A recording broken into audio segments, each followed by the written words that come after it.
ओम नमो आदेश मित्रांनो, श्री कानिपनाथ मंदिर शिर्डी येथे नवनाथ भक्तिसार पारंपरिक पोथीचे पारायण चालू आहे आणि आज शुक्रवार अध्याय क्रमांक 11। आज चैतन्य कानिपनाथ महाराजांचे गुरु जलिंदरनाथ महाराजांचा आज प्रगट दिन आहे। जलिंदर महाराजांचा आज जन्म होणार आहे आजच्या अध्यायामध्ये।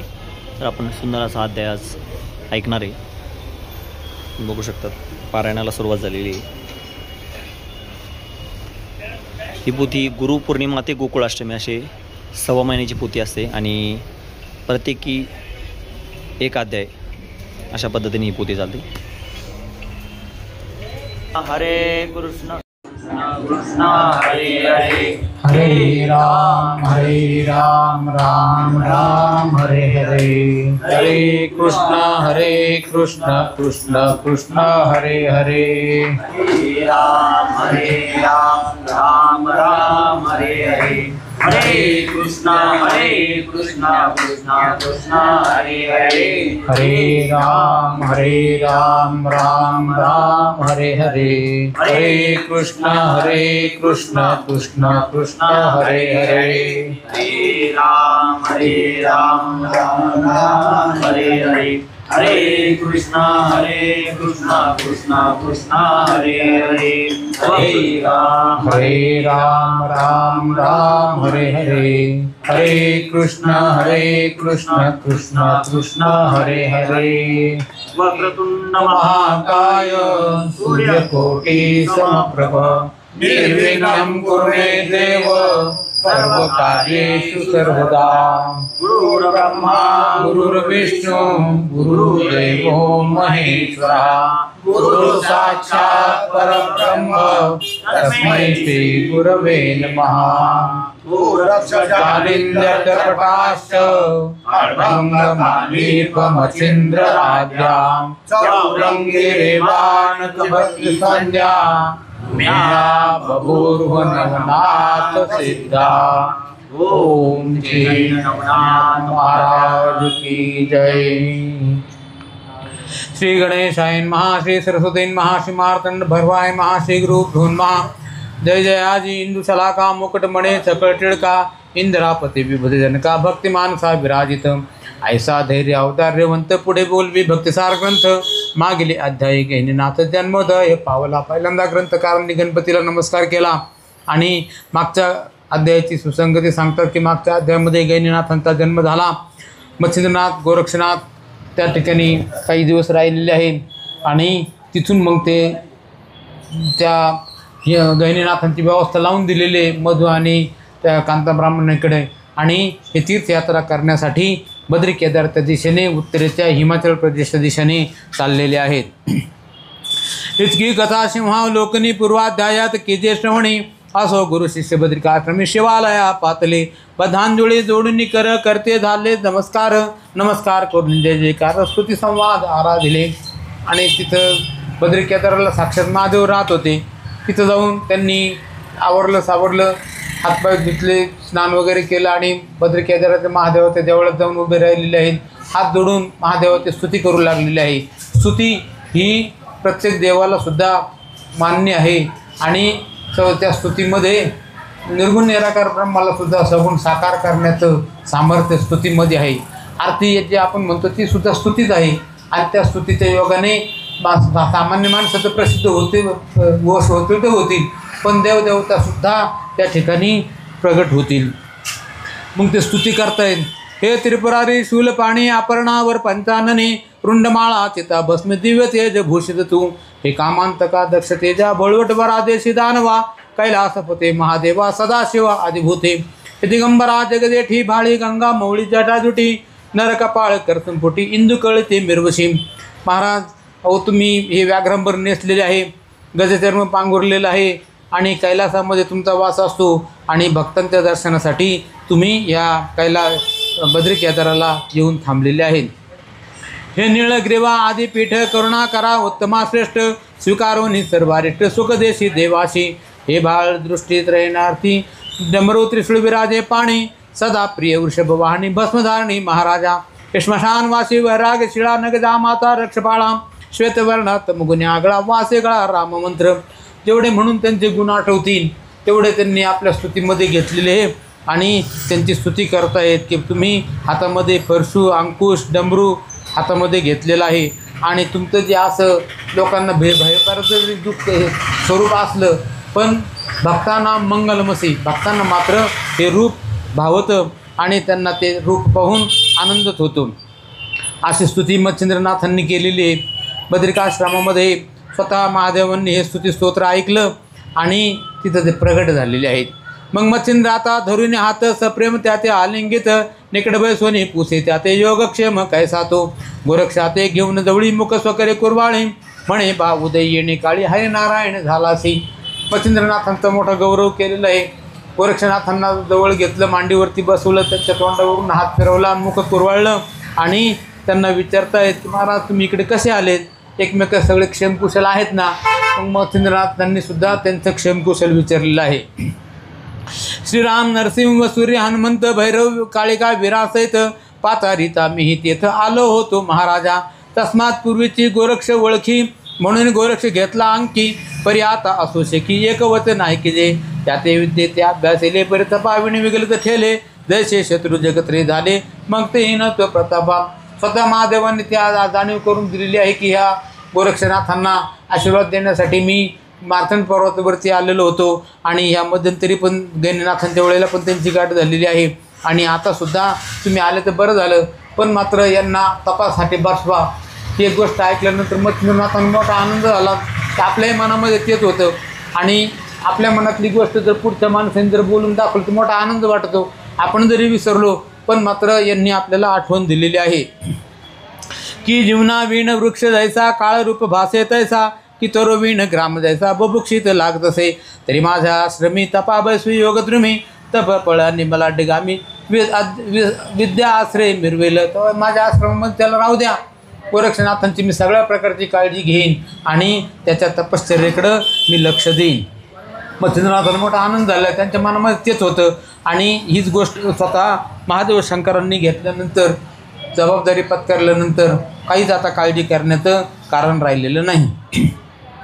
या परी नित्यानित्य मी समाचारीन गोरक्षा ते तू निसंशय सकला ते तपा गोरक्षा भैसवे ऐसे वदता आदिनाथ अवश्य मच्छिंद्रनाथ म्हणत उत्तम आहे ऐसे बोलत अंगीकार येता पै झाला. मच्छिंद्रनाथांनी त्यांची विनंती मान्य केलेली आहे आणि ते म्हणतात की महाराज माझ्या मनात तेच होतं आणि तीच गोष्ट आता घडून आलेली आहे.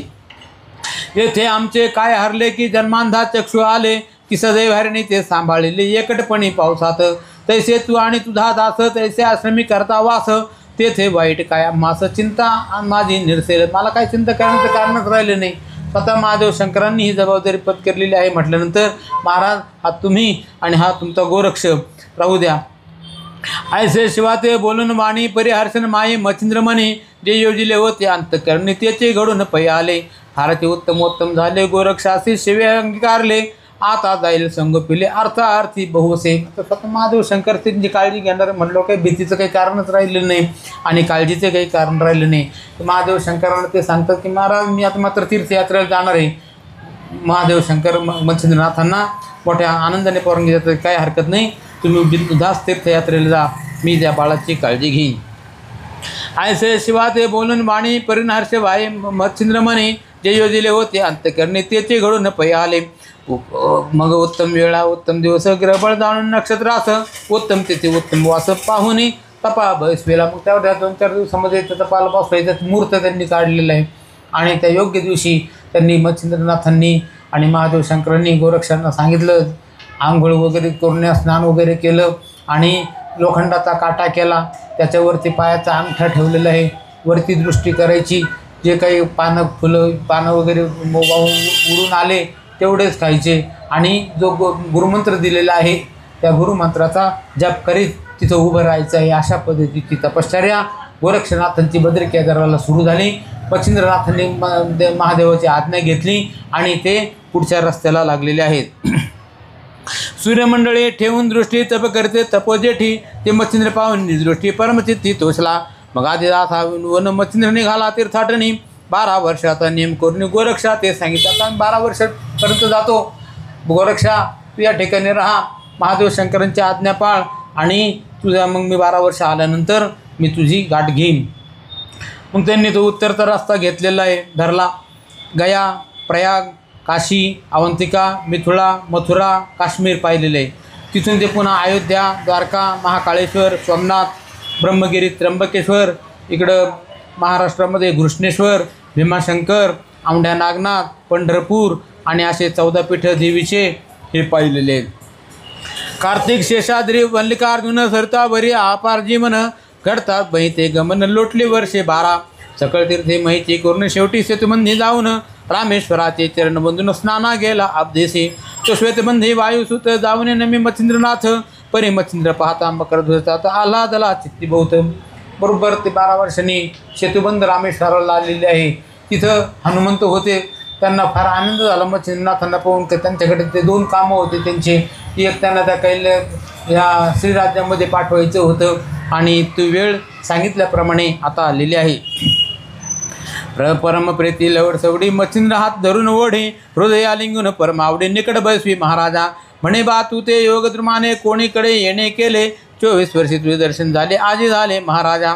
की आळशावरी गंगा वळली की आ 12 वर्षे पर्वणी आली, तैसी माते गोष्ट झाली आज दर्शने तुझ्या. जसा 12 वर्षानंतर कुंभमेळा येतो त्या पद्धतीने तुम्ही सांगितल्याप्रमाणे बरोबर इथे आलेले आहात आणि माझं कार्य आता सोयीला लागणार आहे. हे महाराजा योगद्रुमा कामनी काम जो वेधला आम्हा, तो सरिता प्रवाही हस्तगमा बोडवी तो मज लागे. तर त्या कामना जळात तू तारक झाला आहे माते, झाला अशी परी अद्यापपर्यंत बाहेर न काढसी महाराजा. तुम्ही पूर्वी मला वचन दिलेलं आहे आणि त्याप्रमाणे तुम्ही बरोबर वेळेवरती आलात. आता तुम्ही माझ्याबरोबर चला, आपण त्या श्रीराज्यामध्ये जाऊ. तुमची त्या मेनकेन राणीची ओळख करून देतो आणि तुम्ही सुखाने तिथे संसार करा. मी आपला पुन्हा अयोध्येला निघून जातो. आयसे ऐकून हनुमंत वाणी अवश्य म्हणे मच्छिंद्र मुने. मग त्रिरात्र तेथे वस्ती करून निघते झाले उभयता. मार्गी जाता अनेक तीर्थे यथाविधी झाले सरते. मग गौडबंगाला टाकून त्या ते श्रीराज्यात ते संचरले. 2-3 दिवस तिथं ते सेतुबंध रामेश्वराला राहिले. तिथून गौडबंगाल देशाच्या रस्त्याने गेले. गौडबंगाल मागे टाकला आणि मग तिथं श्रीराज्य लागलेले आहे. त्या श्रीराज्यामध्ये आता ते प्रवेश करणार आहेत. तवती सकळ स्त्रियांची स्वामिनी विराजली से राज्यासने. महापुण्यावशे तपोखाणी मैनाकिनी ज्ञानकळा. शृंगार मुरड उत्तम जन तेथे भोग जसे राज्यासन. गजवाजी उदसी रत्न रथ उष्ट्रादी असते पै. आता श्रीराज्याची सीमा लागलेली आहे आणि श्रीराज्यामध्ये जात असताना तिथे जी राजधानी आहे शृंगमुरड नगर, त्या नगरामध्ये ही मैनाकिनी राणी राज्य करते आणि त्या ठिकाणी सगळे काही प्रजा आहे ती सुद्धा स्त्रियाच आहेत आणि स्त्रियाच्या शिवाय तिथं दुसरं काही नाही. छडीदार चोपदार रत्नपारक हेमकार राऊत पूर्ण भांडार पोतदार स्त्रिया असते. यंत्रधारी मंत्रधारी नाना मंत्री असते कुसरी. शास्त्र निपुण कारभारी परी त्या स्त्रियाचं. जासुदे हलकारी वकिलात करून जाते सकळ संमतात. पायदळ अश्वरावत नसे गणित प्रतनेते. अनेक मोठे तिथे सैन्य होतं. ते हत्ती घोडे मोठं वैभव होतं तर ते राज्यात होतं ते. आणि श्रीराज्यामध्ये हे जे काही सगळे अधिकारी सामान्य प्रजा हे मात्र सगळ्या स्त्रियात होत्या. कुत्तेबान चित्तेबान साखर खाणी पहिलदान. दिवाणादी कपिल खान गज मस्तक रुडते. किस्मतगारी करणार शिकार की बंडीदार. ताशा मर्फी पनवाळ थोर कुशळपणे वाजवती. गायक हेर बातमीदार खेळक प्राज्ञी निपुणतर वाद्यधारी गारकर शिंपी कुल्हाळ विराजले. अशा प्रकारे सगळे जाती धर्म ते तिथे होते, प्रजा होती, पण मात्र ते सगळ्या स्त्रियाच होत्या. पुरुष मात्र त्यांच्यामध्ये कोणीही नव्हता. अशा एवढ्या स्त्रियांच्या मेळ्यामध्ये हे मारुतीराय आणि मच्छिंद्रनाथ हे त्या शृंगमुरड नगरामध्ये गेलेले आहेत आणि त्यांना मात्र काही त्याचं काही बंधन नव्हतं, कारण की ते दोघंजण हे अधिकारी पुरुष होते. दृष्टी पाहता अंजनी सुत स्त्रियांशी आनंद झाला बहुत. बोलावणी त्वरता त्वरत कनकासनी बैसले. एकासनी मच्छिंद्रनाथ एकासनी अंजनी सुत.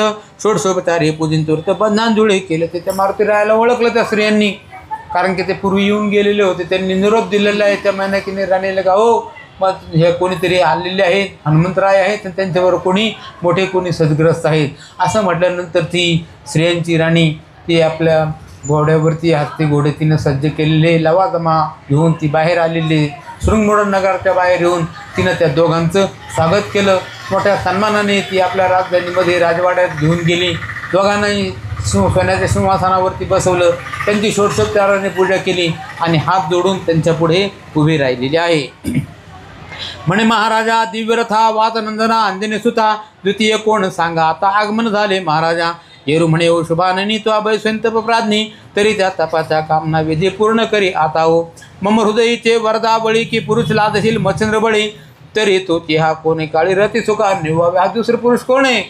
असं विचारल्यानंतर महादेव हे मारुतराज सांगतात की तुला शब्द दिल्याप्रमाणे हे जे मच्छिंद्रनाथ ते जे कविनारायणाचा अवतार आहे आणि त्यांना सांगितल्याप्रमाणे मी इथे घेऊन आलेलो आहे. तू आता यांच्याबरोबर राहा आणि आनंदाने तुमचा संसार चालू द्या. मग काय इंद्राला जशी सची पत्नी त्याप्रमाणे हे मच्छिंद्रनाथ त्या स्त्रियांच्या मेळ्यामध्ये त्या किलोतळा राणीच्या बरोबर ह्या मैनाकिनी राणीबरोबर राहू लागलेले आहेत. ऐसे बोलून वज्र शरीर निमांत बैसला आसनावरी मग रावणी तेथे 3 रात्री निघता झाला कपिराज. पुन्हा श्वेतपदा येऊन करीत बैसला श्रीराम चिंतनम येरेकडे मच्छिंद्रनंदन सुखा माझी हेलावे. अशा पद्धतीने 2-3 दिवस तिथं तिने ठेवून घेतलेले त्या मैनाकिनी राणीनं दोघांचा आदर सत्कार केला आणि हे मच्छिंद्रनाथांची त्याच राणीची ओळख झालेली आहे. त्यांचा संसार सुरू झालेला पाहून मच्छिंद्रनाथांनी विचार केला की आता आपल्या इथं थांबायचं काही कारण नाही. त्यांच्या दोघांची परवानगी घेतली आणि ते श्वेतबंध रामेश्वराला परत आलेले आहे आणि श्रीरामाचं चिंतन करीत बसलेले आहेत. बैसुनिया कनकासनी राज्यविलासा भोगे मुनी मुक्तमाळ ग्रेबे लागुनी हेलावती समोर हेम मुद्रिका उपन करणी हस्तविराजले कनकोंदणे भरधरे भूषणे हेम करणे ढाळ देती लखलखित पुढे सेवे परिचारिका त्याही दारा लावण्य लतिका पूर्वशीता सारू नावाका सेवे लागी उतरल्या. आता त्या ज्या स्त्रिया होत्या त्यांच्या ज्या दासी त्यांचाही परिचय झालेला आहे आणि दोघंजण राज्य कारभार ते पाहू लागलेले आहे. 2 सिंहासनं एका आसनावरती ते बसायचे आणि एका आसनावरती ती राणी बसायची आणि त्यांचा जो कारभार तो चाललेला आहे. सदा बैसुनी एक आसनी खेळ खेळती दुग्धकर्मी नाना विनोदिनी विनोदवाणी हास्य करती गदगदा राज्यवैभवादी कारभार स्वय करती सारासार नाना कुशलता अपार दृष्टी पाहत असे. पुढे चालून त्यांची जी जवळीक झालेली आहे आणि त्यांचा जो एकमेकांच्याबद्दल तिरस्कार किंवा अनोळख होती ओळख नव्हती ती ओळख झालेली आहे. आणि मग काय 2 आसनांनी ते एकाच आसनावरती मोठं आसन बनवलं त्यांनी त्या आसनावरती बसू लागले आणि कारभार पाहू लागलेले आहेत. सदा बैसोनी एकासनी खेळ खेळती दुर्कर्मी नाना विनोदवाणी हास्य करते गदगदा रसायनी कविताकार वेदज्ञ बोलती शास्त्र अपार ज्योतिष भविष्य जाणणार व्याकरणादी कमी. आता ती मैनाकिनी राणी ती स्वर्गातलीच होती मुळात. ती काही शापामुळे इथं अवतरण झालेलं होतं. तीही मोठी हुशार होती आणि मच्छिंद्रनाथचा काही विषयच नाही. मच्छिंद्रनाथ हे कविनारायणाचा अवतार उपजतच ज्ञानी आणि मग त्यांच्या त्या चर्चेमध्येही व्याकरण ज्योतिष संगीत वेद वगैरे असे सगळे विषय असायचे. धनुर्धर युद्धशास्त्री प्रबळ की भिन्न पाहते प्रळय काळ जळते निर्मिती विशाळ उभे असते सन्मुख संगीतकार गायन प्रकारे गंधर्व सरिता अन्माने कळा कुचरी औषधिक वैद्य रोगा परिपारीक्षिके म्हणले. ते आता त्या ठिकाणी अनेक प्रकारचे विषय त्यांच्या पुढे यायचे. ते त्यांच्या परिणतातून निर्णय घ्यायचे. प्रजेचे सुद्धा प्रश्न यायचे तेही ते सोडवायचे आणि अशा पद्धतीनं त्यांचा हा संसार मोठ्या आनंदामध्ये चालू लागलेला आहे. ऐशा गुणांचे उत्तम भरत हेलावती राजसभेत तेणे चित्त सरितेत आनंद तोय हेलावे तेणे करून मच्छिंद्रनाथ सुखाब्दिता मीन तळपत ऐसे लोटले दिवस बहुत रती सुखा माधारी तो समय चित्त सुख मेळी ऋतू पावले राजबाळी ते कामरती ते सुख वेळी गरोदर झाले ते जरा मच्छिंद्रनाथापासून त्या मैनाकिनी राणीला दिवस गेलेले आहेत आणि तिच्या पोटी मच्छिंद्रनाथांचा गर्भ वाढू लागलेला आहे. तो गणा माझी भद्रजाती सर्वज्ञ मूर्ती भद्रमूर्ती अंशरूपे प्रकडून रती देह धरिता पै झाला रेत रक्त नेणे काळी लोटत मासाना वांचे मिळी तदनंतर प्रस्तुत झाल्या बाळी बाळ बालार्क देखीला. यथा काळी 9 महिने 9 दिवस झाल्यानंतर त्या ठिकाणी ती मैनाकिनी राणी प्रसूत झाली. तिच्या पोटी जो पुत्र जन्माला आला तो मच्छिंद्रनाथांचा पुत्र मैननाथ नावाने प्रसिद्ध झालेला आहे. सगळ्या प्रजेला आनंद झालेला आहे. हत्तीवरून साखर वाटण्यात आलेली आहे आणि जिकडं तिकडं आनंद उत्सव चालू झालेला आहे. ऐसे संगोपने 3 संवत्सर त्या सानी लोटून गेली सुखासने मच्छिंद्रा ते भोगिता. यावरी आता दुसरे कथन हस्तिनापुरी करुनंदन जन्मेजयाचा वंशा कारण भद्रवा जन्मला आता या ठिकाणी 2-3 वर्ष झालेले ते बाळ मोठं होऊ लागलेलं आहे. इकडं मग मच्छिंद्रनाथाचा संसार चाललेला आहे. पुढं चालून हे ग्रंथकार दुसरा विषय सांगतात की ह्या हस्तिनापुरामध्ये पांडवांनी यज्ञ केल्यानंतर त्यांच्या वंशामध्ये ह्या नाथ महाराजांच्या काळापर्यंत अनेक राज्य झाले. त्याच्यामध्ये ह्या नाथ महाराजांच्या काळामध्ये बृहद्रवा नावाचा राजा या ठिकाणी हस्तिनापुराला राज्य करीत होता. 1 वर्षे त्या खेती अग्निकुंडी पूर्ण होती. पुष्टवोनी 10 मूर्ती तुष्ट शरीरी मिरवला. तो बृहद्रवचा राजा थोर राज्यपदी हस्तिनापूर मिळून महित्या पारविप्र सोमयाग मांडिला.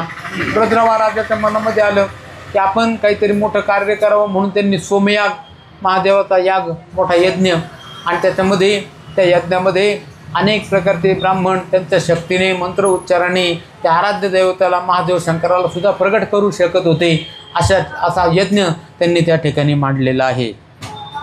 तो शिवशरीरे चेतला मदन जठरी होता निगुर्धन त्या माझी जीवित प्राण अंतरिक्ष संचरला. 1 वर्षे खेती अग्निकुंडी पूर्ण होती. पुष्टवोनी 10 मूर्ती तुष्ट शरीरी मिरवला.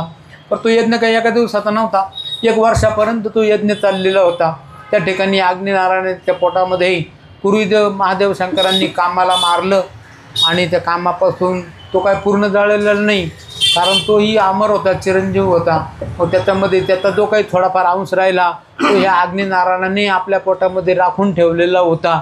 बृहद्रवा राजाच्या यज्ञकुंडामध्ये त्या अग्निनारायणाने आपलं काम आहे तो अंशतः ठेवलेला आहे. आणि तिथं ते मोठे आता यज्ञ चाललेला आहे, अग्नी पेटलेला आहे. तो अंतरिक्ष महाराज अग्नि जठरा माझी विराजे. तो गर्भात तेज पुंज यज्ञकुंडी सांडला. पूर्ण होता ते यज्ञ होते शेष प्रसाद मिरून निघते. मग यज्ञकुंडी विप्रा होते रक्षा काढे बृहद्रवा. आता ह्या अग्निनारायणाच्या पोटामध्ये त्या कामाने आपला अंश ठेवलेला आहे. यथाकाळी यज्ञ पुरा झाला. शेवटची पूर्ण आहुती झालेली आहे. आहुती झाल्यानंतर सगळे लोक आपापल्या जागी निघून चाललेले आहेत एकमेकांची आज्ञा घेऊन. आणि ज्या वेळेला ते निघून चाललेले आहेत त्यावेळेला तो यज्ञ पूर्ण संपून गेला. कोणी तिथं आता राहिलेले नाही. आणि फक्त राहिले कोण, शेवटी थोडेसे ब्राह्मण लोक राहिले, कारण की त्यांना ते शेवटी आहुती शांती करून जिथे दूध मध पाणी त्यांनी ते अग्नी शांत करतात. आणि अग्नी शांत केल्यानंतर ते जे मुख्य ब्राह्मण आहे त्यांनी सांगितलं की आता तुम्ही असं करा, ही राख आहे, ही राख आता तुम्ही गोळा करा आणि मग आपलं यज्ञ समाप्त होईल. म्हणून ते काही ब्राह्मण ते राख गोळा करण्यासाठी म्हणून यज्ञकुंडामध्ये गेलेले आहे. आणि यज्ञकुंडामध्ये ते हात घालून ते हे गोळा करायला लागलेले. पण त्या ठिकाणी काय झालेलं आहे की या ज्या कामाने अग्नीच्या पोटामध्ये जो कामाचा अंश ठेवलेला होता त्याच्यामध्ये अंतरिक्ष नारायणांनी प्रवेश केला आणि एका बाळाचा देह तिथं तयार झालेला आहे. विप्रा हाती सरेल बाळ तेजाते रक्षा स्पर्शाचा लागे हाते दृष्टीपाता बाळाते मंजुळवत रुदन करी रडायला लागलेलं आहे ते बाळ. आणि महाराज की जय.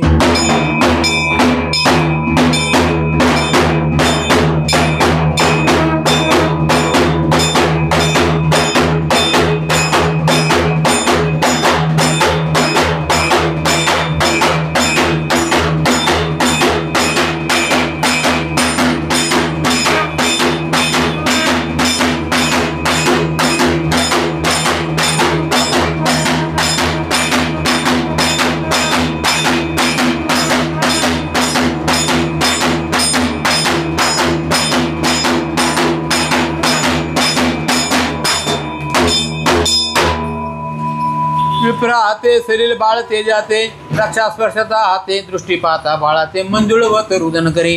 तो पुरोहित ज्ञानी द्विजय राजा म्हणे महाराज यज्ञकुंडी तेज पुंज बाळ प्रसाद मिरवले.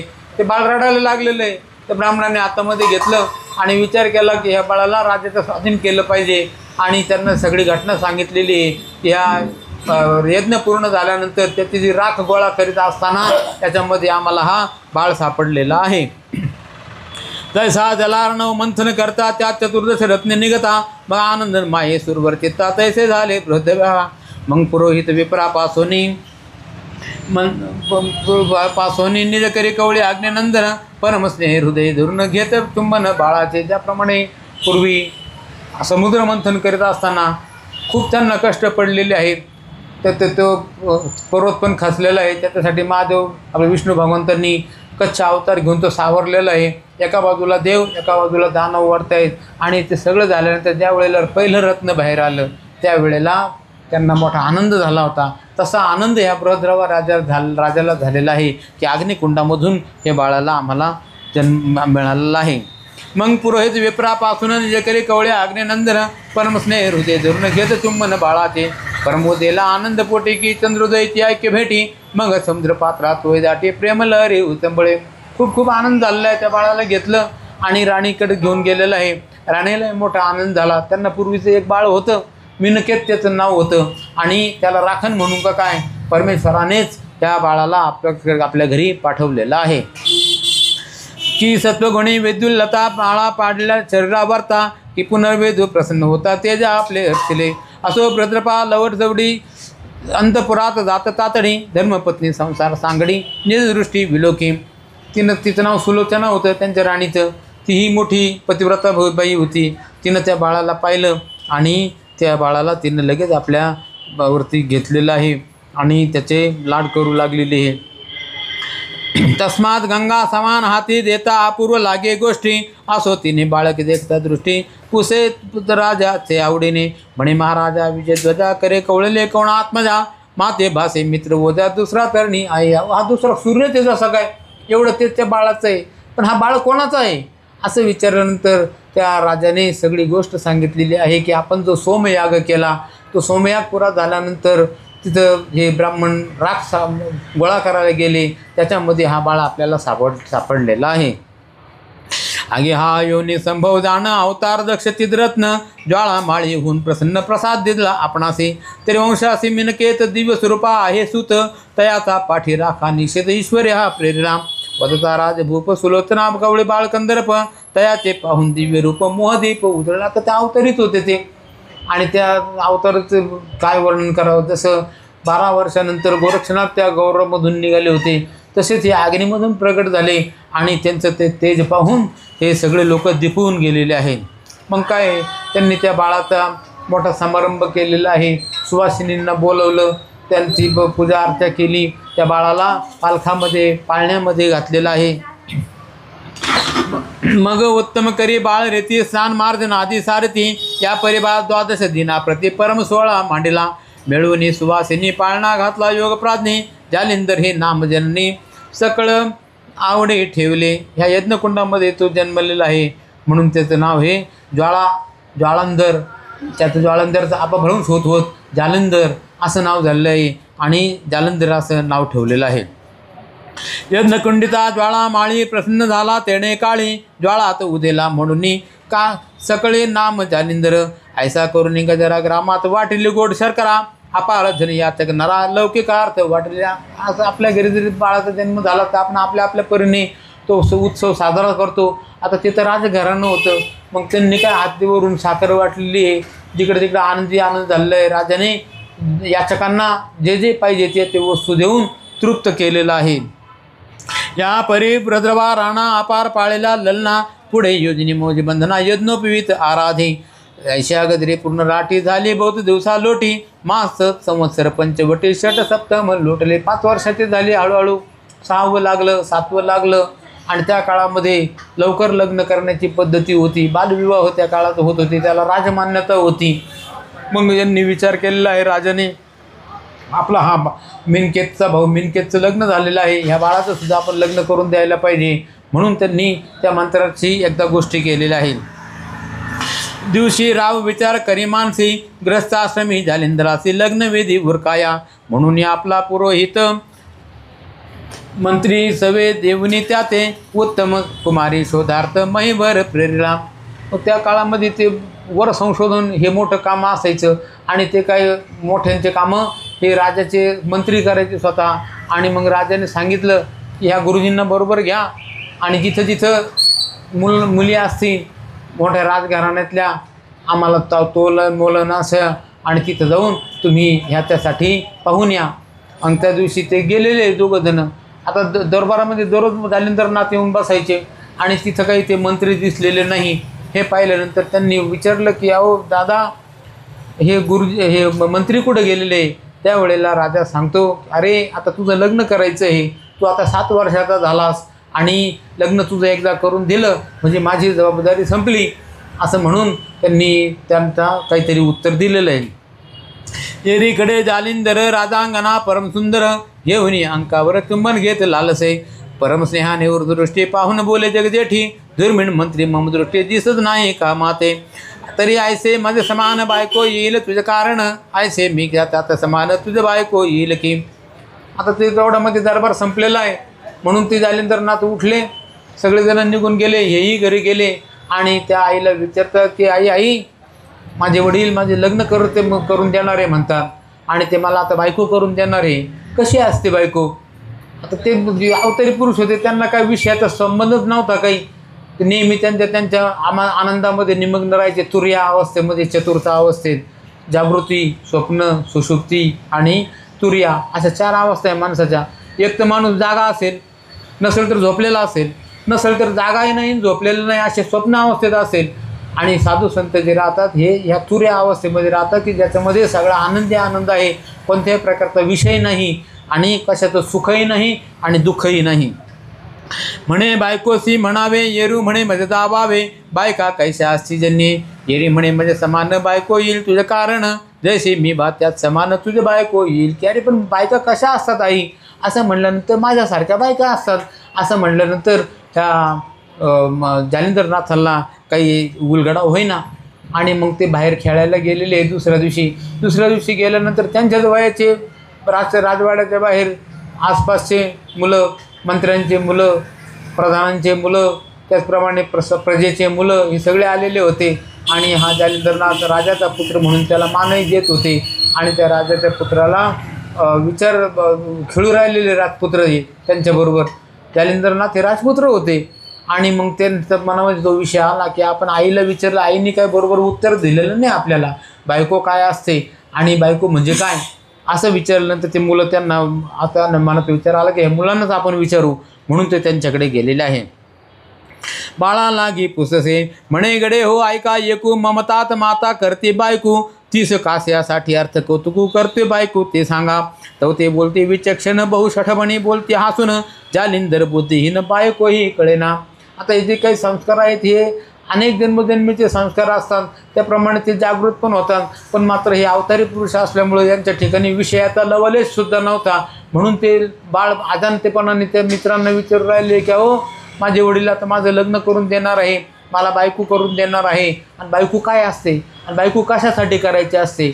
असं ऐकल्यानंतर ते मित्र म्हणतात की काय वेडा आहे हा जालिंदर, हा राजाच्या पोटी जन्माला आला पण मात्र याला सामान्य व्यवहार ज्ञानसुद्धा नाही, याला साधी बायको काय असते हे सुद्धा कळत नाही.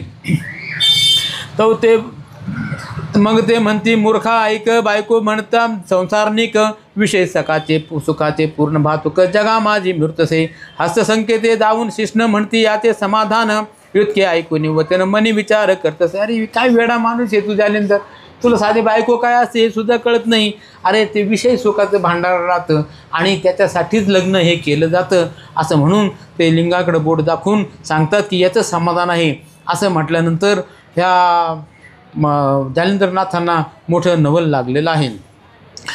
आगा हे जग हे परम आधम, आचरण आचरती परे दुर्गम, जे का जगा विषयाचे उपस्थित स्थान ते रमणे रमतात, तरी आपण करू नये ऐसे याचे मनाला सबळ त्रास, ऐसे ऐकून विवेकास मुलातून निघाला याचं समाधान ते. असं त्यांनी ते लिंगाकडे बोट करून दाखवल्यानंतर त्याला काही कळना ते, आणि नंतर मग ध्यानात आलं उशिरा फार असं आहे काय. पण मग हे जर असं आहे तर हे चुकीचं आहे. अहो जिथून आपला जन्म होतो तिथं त्या ठिकाणी ते लोक येडे रमतात. वास्तविक पाहता त्याचा आदर व्हायला पाहिजे आणि त्याच्यामध्ये आपण वेळ घालवायला नाही पाहिजे असं विचार करून कारण त्यांचे ते पूर्वजन्मीचे संसार जागे होते ते जागे झालेले आहे आणि त्यांना वैराग्य उत्पन्न झालेलं आहे. वैराग्य म्हणजे काय का तात्पुरतं तो राग आला म्हणून निघून जाणं याला वैराग्य म्हणत नाही. किंवा स्मशान वैराग्य, एखाद्याला आपण पोचवायला गेलो आणि त्या ठिकाणी त्या माणसाला पोचवतेपर्यंत माणसाची अशी धारणा ती काय संसारामध्ये खरं नाही. आपण आता पहा बोलता बोलता माणूस निघून गेला, पण मात्र घरी आल्यानंतर पुन्हा आपले सगळे व्यवहार पुन्हा पहिल्यासारखे चालू होतात. तर ते जे वैराग्य आहे ते स्मशान वैराग्य आहे. त्याला वैराग्य म्हणत नाही. त्यांना खरोखर वैराग्य तयार झालेलं आहे की या जगाची घृणा आणलेली आहे. सत्सद विवेक बुद्धी त्यांची जागृत झाली आणि त्यांनी विचार केला की हे काही जगाचं आचरण हे आपल्याला शोभत नाही. मनात करी अति विचार मातेच्या शब्दाचे पर तर येते ते करून व्यवहार अधर्म राशी दिसतसे. माता बोलली म्हणजे समान कांता मृतसे चिद्रत्न तरी आता कांता म्हणजे समान व्यवहारात योग्य वाटेनं. दुसरी गोष्ट आईनं सांगितलं होतं की बायको कशी असते तर माझ्यासारखी असते. मग सगळ्याच बायका ह्या आईसारख्या आहेत असंही ज्ञानेंद्रनाथांनी मनामध्ये विचार केलेला आहे आणि त्यांच्याशी असा व्यवहार करणं हे चुकीचं आहे.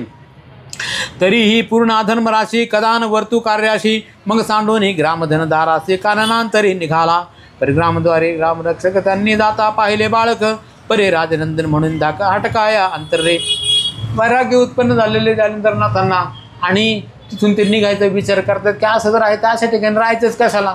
आता उद्याला हे काही लग्न केल्याशिवाय राहणार नाही आणि मग ते आपल्यावरती बंधनकारक होऊन बसेल.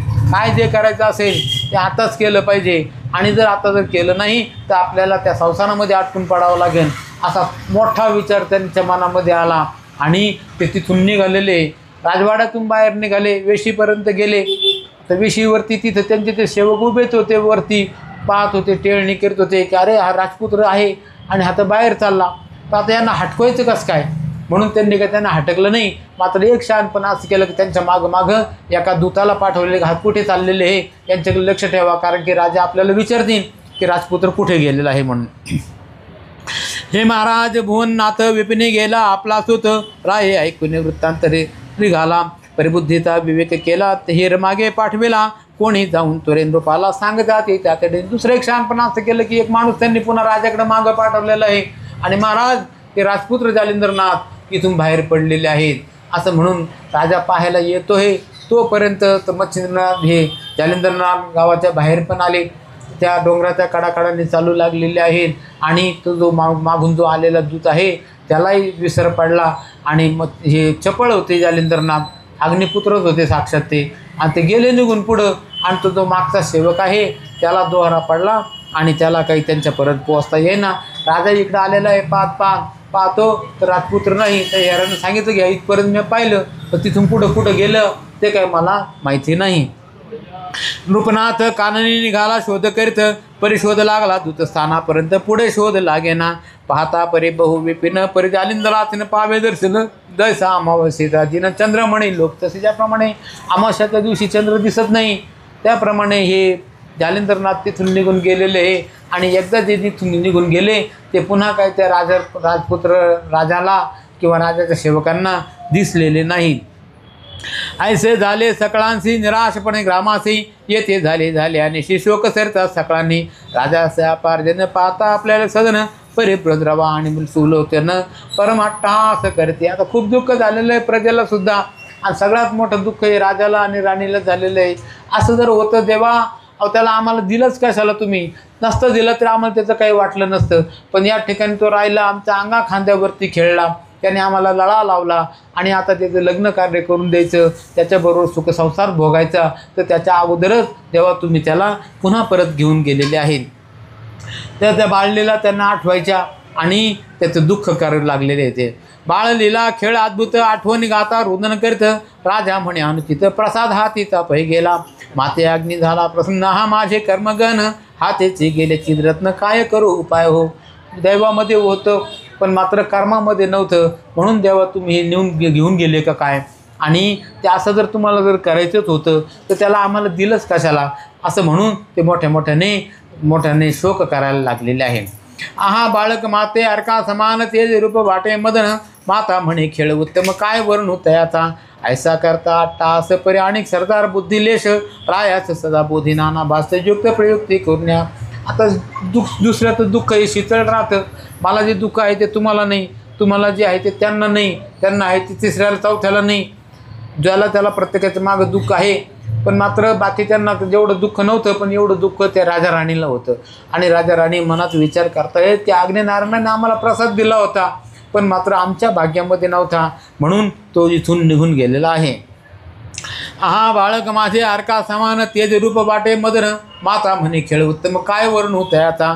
ऐसा करता टास अनेक सरदार बुद्धिलेश राजा सदा बोधीचं नाना भाष्य युक्ती व्यक्ती करून आता ते जवळचे माणसं होते, जे सोयरे धैर्य होते, त्यांना कळाल्यानंतर तेही भेटायला आलेले. तेही राजाचं समाधान करतं की आता जाऊ द्या, होऊ नये ती गोष्ट झालेली आहे, तर आता तुम्ही कवर शोक करता, सोडून द्या. पण राजा राजणीच्या मनामधून काही ते जात नाही. म्हणती राजा नरोत्तम जालिंदर योनी संभवन तरी हा सेविता महाकानन त्याचे स्मरण नसेची मही समुद्रवाले अंकित शोध करू आम्ही निश्चित परे केव्हा तरी तुमचा सुद्धा तुम्हा भेटेल महाराज. अहो तो बाळ काही सामान्य नव्हता. लोक राजा राणीला सांगतात की अहो तो अयोनी संभव आहे, म्हणजे त्याला अशा पुरुष स्त्रियांच्यापासून त्याचा जन्म झालेला नाही, साक्षात आज्ञेच्या पोटी तो जन्मलेला आहे आणि तो साक्षात काहीतरी अवतार आहे, तेव्हा तो काही असं काही मरणारा नाही, तुम्ही काही चिंता करू नका, ईश्वर कधीतरी तुमची त्यांची गाठ घालून देईल. आता काहीतरी बोललं पाहिजे, समाधान केलं पाहिजे. राजाही मनात विचार करतो की हे आपल्या समाधानासाठी पर सांगतायत, खरंच येईल का ते बाळ, आणि असं नाना तऱ्हेचे तर्कवितर्क करीत करीत त्यांचे ते दिवस चाललेले आहे. तरी निसंशय करून धैर्य आरगळी ठेवा मन आयशी युक्ती करून राजाशी शांत करतात. येरीकडे जालिंदर पर्वत जरी अति गुहार संचरला या मैवर काळोखी रात्र दाटली. असं करून बरेच दिवस चाललेले आहे. इकडं काय झालेलं होतं, जालिंदरनाथ जे त्या डोंगर ओलांडून दुसऱ्या डोंगरावरतून गेले आणि त्या ठिकाणी त्या संध्याकाळचा वेळ झालेला आहे, त्यांना झोप लागून गेलेली आहे. तिकडं झाडावर झाडं आदळले आणि त्याच्यात ठिणग्या पडल्या, त्या ठिणग्यामधून वनवा पेटलेला आहे आणि तो वनवा अग्नी जाळीत जाळीत ह्या जे ज्या जालिंदरनाथ आहे झोपलेले तिथपर्यंत आलेले. त्या अग्निनारायणाने ओळखलं, अरे हा तर आपल्याच पोटी जन्मलेला जालिंदरनाथ आहे, याचा कुठल्याही प्रकारचा अडीअडचणी येऊ नये म्हणून आपण त्यांना ब्रोद्रवा राजाच्या यज्ञकुंडामध्ये सोडलं होतं, पण याला काय वेळ पडली म्हणून हा इथं येऊन थांबलेला आहे. तर त्या झाले विपरीत विपणी वणवा लागला बोत पुढे ते कानन अग्नी जाळीत तयापाशी पातला त्यादरीत जालिंदर निद्रे व्यापिला तृणापार तर जवळ आला वैश्वानर तृण भक्षाया. कारणाचा अग्निनारायणाचा धर्म येतो की जे काही त्याच्या भक्षामध्ये येईल ते जाळून मोकळं होणार. ते अग्निनारायणांनी त्याला ओळखलं आणि ते अग्नी जाळत जाळीत तिथवर आलेलं असताना ते प्रगट झालेले आहे आणि त्यांना सावध केलेलं आहे. तो त्या दरीत जालिंदर निद्रे व्यापिला तृणापार तो जवळ आला वैश्वानर तृणभक्षा या कारणे तो बाळ गोमटे देखले दृष्टी विस्मय करे आपले पोटी हे बाळ मम उदर जेथे उदय पावले होते उत्तम ठाव पाहून याते सांडले होते म्या गर्भाते येथे याव्या कारणे याते का पडले जन्म, याला काय गरज पडली म्हणून हा इथं आलेलं आहे. आणि हे काही त्यांना उलगडना म्हणून त्यांनी त्यांना सावध केलेलं आहे. आणि त्या बाळांनी उठून पाहतो तर आपल्यासमोर दैदिप्यमान तेजस्वी असे अग्निनारायण उभे आहे. तुम्ही कोण असं जालिंदरनाथांनी विचारलेलं आहे. आणि विचारल्यानंतर ते अग्निनारायण सांगतात की अरे मी साक्षात अग्निनारायण आहे आणि तू माझ्याच पोटी जन्मलेला जालिंदरनाथ आहेस अशी ओळख करून दिल्यानंतर त्या ठिकाणी जालिंदरनाथांचं समाधान झालेलं आहे. येरू म्हणे त्या सादर कोण तुम्ही सात्वर मी वैश्वानर जननी जनक तुझा. येरू म्हणे जननी जनक कैसे होतील हरी एक मग तो म्हणी होऊन कथा पावक तया लागे सांगत. ते जालिंदरनाथांना पटत नाही, कारण की त्यांचं जे लहानपण आहे त्या राजा राणीकडे गेलेलं होतं. ते राजा राणीच माझे आईवडील आहेत, तुम्ही कसे काय माझे वडील होऊ शकतात असं विचारल्यानंतर अग्निनारायणांनी सगळी झालेली गोष्ट त्यांना सांगितलेली आहे. आता हे जालिंदरनाथ तिथं गेलेले आहेत, अग्निनारायणांची त्यांची गाठ झालेली आहे, त्यांची थोडीफार चर्चा झाली, अजूनही बऱ्याच विस्ताराने चर्चा झालेली आहे, पण ते सगळा विषय आज सांगणं शक्य नाही, तो पुढच्या अध्यायामध्ये तो विषय येईल. असो आता वैष्णव पुढे लिहिता लिहिते पर ती कथा धुंडी कुंभर मालू नर रे सांगे की स्वस्य श्री भक्त कथा सार समस्त गोष्टाव कि म्यागार सदा परिसुत भाविक चतुर एकादशाध्याय गुढा श्रीकृष्णार्पणमस्तु श्रीरस्तु. श्री गणेशायन महा श्री सरस्वतीन महा श्री मार्तन भरायन महा श्री गुरु ब्रह्मा. जय जयाजी भगवंता पाळ पाळक धरेच्या सुता नररूपा कंदर्पदाता अवतार अनंत मिरुषी. तरी आता पुढे ग्रंथ बोलवी बरवे रस भरते मागले अध्यायी मच्छिंद्रात श्रीराजात पै गेला. उपरी जालिंदराचा जन्मयत्न कुंडी उत्तमोत्तम उपरी पश्चातापे करून पर्वत जरी त्यांनी घाला. तेथे प्रकटून ज्वाळा माळी तो परम स्नेहाचे नव्हाळे अंकी घेऊन त्या काळी जन्मकथा सांगितली आहे. इतकी कथा श्रोती पूर्वाध्यायी संपली होती. आता पुढे अवधाना प्रतिश्रवणार्थी निर्वावे विठ्ठल विठ्ठल विठ्ठल विठ्ठल विठ्ठल विठ्ठल चिंतन श्री गुरुदेव दत्त. ओम चैतन्य नाथ महाराज की जय। नाथ महाराज की जय। सर्वदा योग तुझा घडावा, हे कारणी देह माझा पडावा। पेक्षू नको गुणवंता अनंता, प्रभुनायका मागणे आता। ठिकाणी मन जाय माझे, त्या त्या ठिकाणी निज रूप तुझे। मिठे वितो मस्तक ज्या ठिकाणी, ते तुझे सत्पाय दोन्ही। वरदारी विठ्ठल श्री ज्ञानदेव तुकाराम महाराज की जय। ज्ञानेश्वर महाराज की जय। तुकाराम महाराज की जय। निरंजन आदेश।